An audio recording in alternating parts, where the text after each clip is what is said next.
এই সচিবালয়ের ভিতরে একটা কুকুর পাওয়া গেছে। দেশের সর্বস্থান সচিবালয় 7 তলার ভিতরে ভাই কুকুর গেল কই থেকে?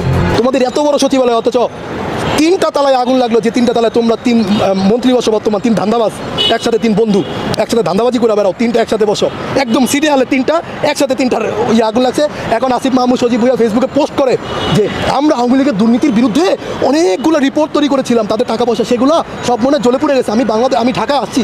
আরে বেটা নাটক বাদ দে বেটা, আগুন লাগার আগে কেন এই পোস্ট করতে যে আওয়ামী লীগের বিরুদ্ধে সকল তথ্য আসছে? এই সরকার সংস্কারের নামে টাকা কামাচ্ছে, সংস্কারের নামে দেশের ইন্ডিয়ার সাথে কোনো এখন পর্যন্ত ইন্ডিয়ার বিরুদ্ধে কোনো অ্যাকশন নিচ্ছে না। ভারতের মিডিয়া যেভাবে আমাদের বিরুদ্ধে উস্কানি দিচ্ছে তার বিরুদ্ধে কোনো ব্যবস্থা নিচ্ছে না। দেশের লুটপাট এখন পর্যন্ত বিভিন্ন জায়গায় ডাকাতি হয়। আসসালামু আলাইকুম, সকলে কেমন আছেন? যারা সমন্বয় থেকে উপদেষ্টা হয়েছে সচিবালয় আগুন কাণ্ডে তাদের বিরুদ্ধে কঠিন হুঙ্কার দিয়েছে ছাত্রনেতা, তার সেই বক্তব্য শুনবো। অজানা তথ্য হচ্ছে আজকের এই ভিডিওতে। সচিবালয় আগুন কিভাবে লেগেছে এই বিষয় নিয়ে কঠিন ভাষায় মন্তব্য করেছে এই ছাত্র নেতা। সম্পূর্ণ নিউজটি দেখবেন আর এই ভিডিওটি লাইক করে শেয়ার করে দেবেন, সকলকে দেখার জন্য সুযোগ করে দেবেন। কথা বাড়াবো না, চলে যাব আলোচনায়। এই সচিবালয়ের ভিতরে একটা কুকুর পাওয়া গেছে। দেশের সর্বস্থান সচিবালয় 7 তলার ভিতরে ভাই কুকুর গেল কই থেকে? কুকুরটা গেল কই থেকে? সেখানে যে সার্কিট হলো, আপনাদের সিকিউরিটি গার্ডটা কি বাল ফালাইছে ভাই? আপনাদের সিকিউরিটি গার্ডটা কই? পুলিশ কই? একজন ফায়ার সার্ভিসের কর্মীরা ট্রাক চাপা দিয়ে চলে গেল। একটা রাস্তায় ফায়ার সার্ভিস দাঁড়ালে অন্য অন্য রাস্তাগুলো ব্লক করে দেওয়া হয় যেন সেখানে মানুষজন এবং কোনো আদার্স পাবলিক না ঢুকতে পারে। সেই জায়গায় কিভাবে একটা ট্রাক ঢুকলো, ঢুকে একটা ফায়ার সার্ভিসের কর্মীকে চাপা দিয়ে গেল যেন কাজটা আরও রিল্যাক্সে হয়, যে আরও ভালোভাবে আগুন ধরে। আগুন ধরার মাধ্যমে যেন সচিবালয় সব যত আকাম কুকাম করছেন সব ফাইল যেন পুড়ে যায়। সচিবালয় ভাই, আমার বাসাও 4-5টা-6টা সিসি ক্যামেরা আছে নিরাপত্তার জন্য। এটা সামান্য বিল্ডিং, এই প্রেস ক্লাবের আশেপাশে 4-5টা সিসি ক্যামেরা আছে শুধু নিরাপত্তার জন্য। ক্যামেরা জ্বলে যেতে পারে, হার্ড ডিস্ক তার জ্বলে যেতে পারে না, হার্ড ডিস্ক তার ভিতরে থাকে না, মোবাইলের অ্যাপ থাকে। সচিবালয়ের মতো জায়গায় যেটা মোবাইল দিয়ে বাইরে থেকে প্রশাসন দেখতে পারবে যে সেখানে কি হচ্ছে, সেই ফুটেজ দেখতে চাই, কোন জায়গায় আগুন লেগেছে, কে আগুন লাগিয়েছে, এর তথ্য বের করতে এখন বিকাল 5টা-6টা বাজে, 6টা পর্যন্ত সময় লাগে না। 1 ঘন্টায় সিসি ক্যামেরা টান দিলে বের হয়ে যায় কে আগুনটা লাগাইলো, কিভাবে এত বড় একটা আগুন লাগলো। যখন সামান্য একটা তারে আগুন লাগবো সাথে সাথে ফায়ার অ্যালার্ম বেজে যায়। যে কোনো একটা ছোটোখাটো জায়গায় আগুন লাগলে ফায়ার অ্যালার্ম বেজে, অথচ বাংলাদেশের সর্বোচ্চ জায়গায় সচিবালয়ে আগুন লাগছে, এখানে কি ফায়ার অ্যালার্ম বাজে নাই? তোমাদের পুলিশ কর্মকর্তারা রাতের বেলা কি সেখানে ডিউটি করে না? আচ্ছা মনে করো তোমরা বললা যে সচিবালয়ে রাতের বেলা কেউ ডিউটি করে না, এটা আমরা মেনে নিলাম।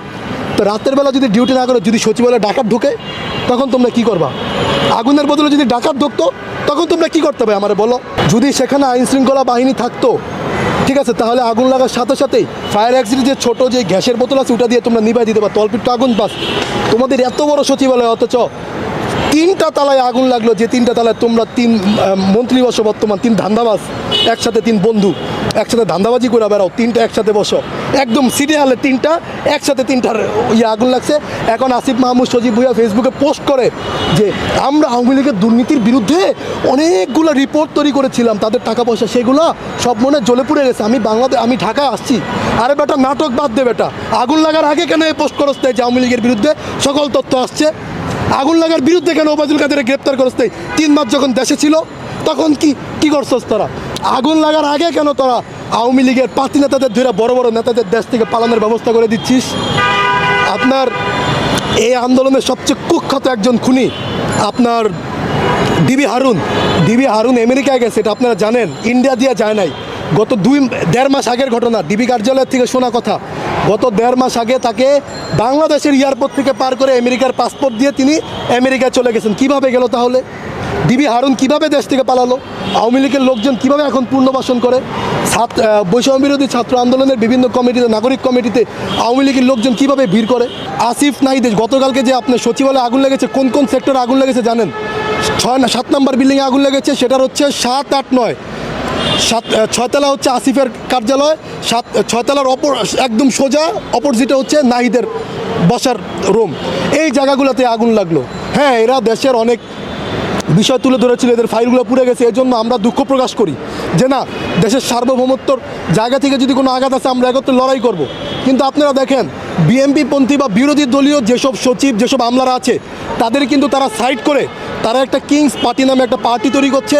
এই পার্টির মাধ্যমে এরা আওয়ামী লীগকে পুনর্বাসন করার চেষ্টা করছে এবং আওয়ামী লীগের থেকে টাকা টুকা খেয়ে এখন বিভিন্ন জায়গায় প্রোগ্রাম করছে। তারা এদের মূল টার্গেট হচ্ছে 2028 সালে যেহেতু জাতীয় নির্বাচন হওয়ার কথা ছিল, যদি আওয়ামী লীগ থাকতো অবৈধ নির্বাচন যেটা হয়েছিল, তাদের টার্গেট হচ্ছে 2028 পর্যন্ত থেকে প্রচুর টাকা পয়সা কমাবে, দেশে তারা ক্ষমতায় আসবে এবং তারা ক্ষমতায় থাকা অবস্থায় একটা দল অলরেডি তৈরি করতেছে নাগরিক কমিটি নামে। সেটার ভিতরে অনেক আওয়ামী লীগের এজেন্ট আছে। এরা বাংলা বিষয় এটা নিয়ে আপনারা দেখেছেন যে কদিন আগে রিপোর্ট করেছে। তো সার্জিদের পাশে এক আওয়ামী লীগের যেটা শেখ হাসিনার খুব কাছের দোসর ছিল, এই লোককে নাগরিক কমিটিতে নেওয়া হয়েছে। তো ওই জায়গাটা থেকে আমরা স্পষ্ট ভাষায় একটা বার্তা দিতে চাই, সেটা হচ্ছে এই সরকার সংস্কারের নামে টাকা কামাচ্ছে, সংস্কারের নামে দেশের ইন্ডিয়ার সাথে কোনো এখন পর্যন্ত ইন্ডিয়ার বিরুদ্ধে কোনো অ্যাকশন নিচ্ছে না। ভারতের মিডিয়া যেভাবে আমাদের বিরুদ্ধে উস্কানি দিচ্ছে তার বিরুদ্ধে কোনো ব্যবস্থা নিচ্ছে না। দেশের লুটপাট এখন পর্যন্ত বিভিন্ন জায়গায় ডাকাতি হয় না এরকম না, এখন পর্যন্ত পুলিশ সোচ্চার না, আইন শৃঙ্খলা বাহিনীকে এখন পর্যন্ত তারা সোচ্চার করতে পারে না। তারা ক্ষমতায় আওয়ামী লীগের মতোই থাকতে চাচ্ছে এবং এই ক্ষমতার লোভের কারণে আমার মনে হয় যে এরা তো মরবে ভাই, লগে আমাদেরকে নিয়ে এরা ফাঁসিতে ছুটবে।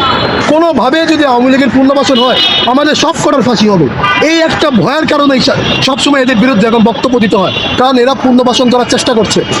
এরা আওয়ামী লীগের মতনই আপনার বলছে যে আওয়ামী লীগের কাউন্সিলরদেরকে নিয়ে করছে, এটা তো আছেই। আওয়ামী লীগের কাউন্সিলরদেরকে এরা নিয়ে এরা বলছে যে আমরা আওয়ামী লীগের কাউন্সিলর নিই নাই। বাংলাদেশে যে এতগুলো কাউন্সিলর, বাংলাদেশে প্রায় আপনার 265 জনের কাউন্সিলর নিয়ে তারা একটা প্রোগ্রাম করেছে প্রেস ক্লাবে। তা আমার প্রশ্ন হচ্ছে, আওয়ামী লীগের আমলে যে নির্বাচন হয়েছে, ব্যারিস্টার আপনার সুমন, সে তো স্বতন্ত্র থেকে আপনি নির্বাচন করেছে, তাকে যে আপনারা গ্রেপ্তার করেছেন কী কারণে গ্রেপ্তার করেছেন? সে আওয়ামী লীগের দোষর ছিল এই কারণে। তো সেমভাবে আওয়ামী লীগের যারা স্বতন্ত্র ছিল এরা সবই আওয়ামী লীগের দোষী। এদেরকে নিয়ে আপনারা পুনর্বাসন করার চেষ্টা করছেন, এদের মাধ্যমে আপনারা বাংলাদেশকে ধ্বংসের দ্বার প্রান্তে নিয়ে যাচ্ছেন। এখন ডক্টর ইউনূসকে আপনাদের হেল্প করার কথা, অথচ মুরব্বীটাকে আপনারা ভুলভাল বুঝ দিচ্ছেন। ডক্টর ইউনূসের মতো একটা লোককে আমরা পেয়ে আমরা সর্বোচ্চ চেষ্টা করছি যেন তিনি দেশের সেবা করতে পারেন, অথচ আপনাদের মতো কিছু ওই যে আসিফ নজরুল, আসিফ মাহমুদ, সজীব ভুইয়া, মাহফুজ, এরা মিলে ডক্টর ইউনূসকে ভুলভাল বুঝাচ্ছে। ভুলভাল বুঝে ইউনূস স্যার মনে করতেছে আমাকে বুঝাচ্ছে, দেশের উন্নয়নের জন্য এটা বুঝাচ্ছে। সেই ইউনূস স্যারকে ইউজ করে, ওনার নামটা, ওনার ব্র্যান্ডটা ব্যবহার করে ওনারা বিভিন্ন জায়গায় উল্টাপাল্টা কাজ করতেছে। এরা কোনোভাবেই যদি পুনর্বাসন করতে চায়, আওয়ামী লীগের পুনর্বাসন, বা এরা কোনোভাবেই যদি মনে করে যে বিএনপি জামাতকে আমরা মাইনাস করে আমরা নতুন সংগঠন করব, তাহলে গত 15 বছরে যেখানে বিএনপিকে মাইনাস করতে পারে নাই, শিবিরকে মাইনাস করতে পারে নাই, বিরোধী দলকে শেখ হাসিনা দমাইতে পারে নাই, তোমরা নতুন এমন করছো যে তোমরা এসে এদেরকে দমাই দিবা। ছাত্র দলের বিরুদ্ধে তোমরা বিভিন্ন জায়গায় পোস্ট করো, তোমাদের বৈষম্য বিরোধী কেন্দ্রীয় সমন্বয়করা অনেক জায়গায় চাঁদাবাজি করে নিউজে স্থান পেয়েছে। তোমরা বলো যে কেন্দ্রীয় সমন্বয়, শোনো, কেন্দ্রের থেকে একটা নিতে যে বিভিন্ন জেলায় কিন্তু সমন্বয় করেছে, ওরা কিন্তু বৈষম্য বিরোধী ছাত্র আন্দোলনের নাম করেই বিভিন্ন জায়গায় চাঁদাবাজি করছে। তো তোমাদের এখন উচিত দেশের বর্তমান প্রেক্ষাপট, দেশের বর্তমান বিবেচনা করে ভারতের সাথে কোনো বন্ধুত্ব না করে, আওয়ামী লীগের পুনর্বাসন না করে দেশের জনগণের জন্য কাজ করা। যদি কাজ করতে না পারো ক্ষমতা ছেড়ে দাও, নয়তো দ্বিতীয় বিপ্লবের জন্য রেডি হও, তখন দেখবা যে তোমাদের পাশে ফল থাকবে না। যে আগুন লাগছে সেটা সিসিটিভি ফুটেজ আমরা চাই। এই ফুটেজ যদি না দিতে পারো তাহলে মনে করবে সেটা তোমরা সবগুলো জড়িত। তোমরা হেলিকপ্টার দিয়ে কম্বল দিতে যাও, ভালো কথা, চেক বিতরণ করো, ভালো কথা, আমরা সাধুবাদ জানাই। সরকারি টাকা দিয়ে হেলিকপ্টার দিয়ে ঘুরে বেড়াচ্ছ বিভিন্ন জেলায়, আপত্তি নেই। টাকা 2 নাম্বার টাকা কামাচ্ছ, 2 নাম্বার টাকা দিয়ে ভালো কাজ করতেছ। কিন্তু এই যে সিসিটিভি ফুটেজ, সচিবালয় ভাই, আমার বাসাও চাইছে 5-6টা সিসি ক্যামেরা আছে নিরাপত্তার জন্য। এটা সামান্য বিল্ডিং, এই প্রেস ক্লাবের আশেপাশে 4-5টা সিসি ক্যামেরা আছে শুধু নিরাপত্তার জন্য। ক্যামেরা জ্বলে যেতে পারে, হার্ড ডিস্ক তার জ্বলে যেতে পারে না, হার্ড ডিস্ক তার ভিতরে থাকে না। মোবাইলের অ্যাপ থাকে, সচিবালয়ের মতো জায়গায় এটা মোবাইল দিয়ে বাইরে থেকে প্রদর্শন দেখতে পারবে যে সেখানে কী হচ্ছে। সেই ফুটেজ দেখতে চাই, কোন জায়গায় আগুন লেগেছে, কে আগুন লাগিয়েছে, এর তথ্য বের করতে এখন বিকাল 5টা-6টা বাজে, 6টা পর্যন্ত সময় লাগে না। 1 ঘন্টায় সিসি ক্যামেরার টান দিলে বের হয়ে যায় কে আগুনটা লাগাইলো, কীভাবে এত বড় একটা আগুন লাগলো। যখন সামান্য একটা তারে আগুন লাগবো সাথে সাথে ফায়ার অ্যালার্ম বেজে যায়। যে কোনো একটা ছোটোখাটো জায়গায় আগুন লাগবে ফায়ার অ্যালার্ম বেজে, অথচ বাংলাদেশের সর্বোচ্চ জায়গায় সচিবালয়ে আগুন লাগছে, এখানে কি ফায়ার অ্যালার্ম বাজে নাই? তোমাদের পুলিশ কর্মকর্তারা রাতের বেলা কি সেখানে ডিউটি করে না? আচ্ছা, মনে করো তোমরা বললা যে সচিবালয়ে রাতের বেলা কেউ ডিউটি করে না, এটা আমরা মেনে নিলাম। তো রাতের বেলা যদি ডিউটি না করে, যদি সচিবালয়ে ডাকাত ঢুকে, তখন তোমরা কি করবা? আগুনের বদলে যদি ডাকাত ঢুকতো, তখন তোমরা কি করতে হবে আমার বলো? যদি সেখানে আইন শৃঙ্খলা বাহিনী থাকতো, ঠিক আছে, তাহলে আগুন লাগার সাথে সাথে ফায়ার এক্সিবিটের ছোট যে গ্যাসের বোতল আছে ওটা দিয়ে তোমরা নিভাই দিতে পারো, অল্প আগুন পাক। তোমাদের এত বড় সচিবালয়, অথচ 3টা তালায় আগুন লাগলো, যে 3টা তালায় তোমরা 3 মন্ত্রী বসে, বর্তমান 3 ধান্দাবাজ, একসাথে 3 বন্ধু, একসাথে ধান্দাবাজি করে বেড়াও, 3টা একসাথে বসে, একদম সিরিয়ালে 3টা একসাথে 3টা আগুন লাগছে। এখন আসিফ মাহমুদ সজীব ভাইয়া ফেসবুকে পোস্ট করে যে আমরা আওয়ামী লীগের দুর্নীতির বিরুদ্ধে অনেকগুলো রিপোর্ট তৈরি করেছিলাম, তাদের টাকা পয়সা সেগুলো সব মনে জ্বলে পুড়ে গেছে, আমি ঢাকায় আসছি। আরে বেটা, নাটক বাদ দে বেটা, আগুন লাগার আগে কেন এই পোস্ট করছ যে আওয়ামী লীগের বিরুদ্ধে সকল তথ্য আসছে? আগুন লাগার বিরুদ্ধে কেন ওবায়দুল কাদেরকে গ্রেপ্তার করছ? 3 মাস যখন দেশে ছিল তখন কি করছস তারা? আগুন লাগার আগে কেন তারা আওয়ামী লীগের 5 নেতাদের ধরে বড় বড় নেতাদের দেশ থেকে পালানোর ব্যবস্থা করে দিচ্ছিস? আপনার এই আন্দোলনের সবচেয়ে কুখ্যাত একজন খুনি আপনার বিবি হারুন আমেরিকায় গেছে, এটা আপনারা জানেন, ইন্ডিয়া দিয়ে যায় নাই। গত 1.5 মাস আগের ঘটনা, বিবি কার্যালয় থেকে শোনা কথা। গত 1.5 মাস আগে তাকে বাংলাদেশের এয়ারপোর্ট থেকে পার করে আমেরিকার পাসপোর্ট দিয়ে তিনি আমেরিকা চলে গেছেন। কিভাবে গেল তাহলে? বিবি হারুন কিভাবে দেশ থেকে পালালো? আওয়ামী লীগের লোকজন কিভাবে এখন পুনর্বাসন করে?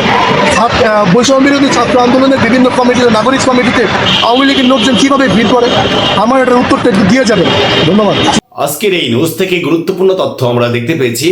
ছাত্র নেতা সে যে বক্তব্য দিয়েছে, সচিবালয় আগুন কাণ্ডে যে বক্তব্য দিয়েছে, সেটা আমরা সকলেই দেখতে পেয়েছি।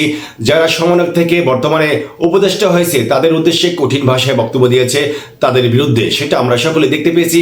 সম্মানিত দর্শক, আপনাদের কি মতামত? এই ছাত্র নেতা সে যে মন্তব্য করেছে উপদেষ্টাদের বিরুদ্ধে, এই বিষয় নিয়ে মেসেজ করে জানাবেন। ভালো থাকবেন, আসসালামু আলাইকুম।